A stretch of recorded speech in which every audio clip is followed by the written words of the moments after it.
Voyons voir ce que le riz complet fait à mon taux de glucose. Il y a un gros débat autour du riz complet parce qu'il y a des gens qui disent que c'est complètement idiot de manger du riz complet. On mange des choses dont on n'a pas besoin. Et il y en a d'autres qui disent que le riz complet est bien meilleur pour la santé que le riz blanc. Donc, la seule différence entre le riz blanc et le riz complet, c'est qu'en fait, dans le riz complet, on garde le son et le germe du riz qui, du coup, rajoute beaucoup de fibres dans le riz.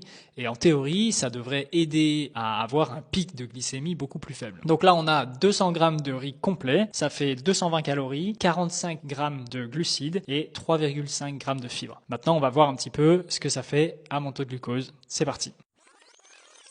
Ok, ça fait maintenant exactement 2 heures que j'ai mangé mon riz complet et on va maintenant regarder sur mon glucomètre, voir un petit peu l'impact que ça a eu sur mon taux de glucose. Je me suis senti un petit peu fatigué, mais sans plus. Et souvenez-vous que si vous voulez essayer de résoudre vos problèmes de diabète, vos problèmes de fatigue, vos migraines, des choses comme ça qui sont liées aux problèmes métaboliques, je fais souvent des entraînements gratuits qui vous expliquent exactement comment on fait pour s'en débarrasser si c'est possible pour vous. Donc le riz complet, on voit que ça a quand même fait un impact notable sur la glycémie. Je suis passé de 92 à 160, donc ça a fait un pic de glucose de 70 mg à peu près. Forcément, les résultats varient en fonction des gens, mais c'est intéressant. C'est quand même moins que le riz blanc que j'avais testé avant. Donc on voit que les fibres dans le riz complet permettent quand même d'avoir un pic de glucose qui est inférieur au riz blanc pur et dur. Donc c'est mieux d'utiliser du riz complet que du riz blanc si vous voulez essayer de contrôler un peu votre glycémie.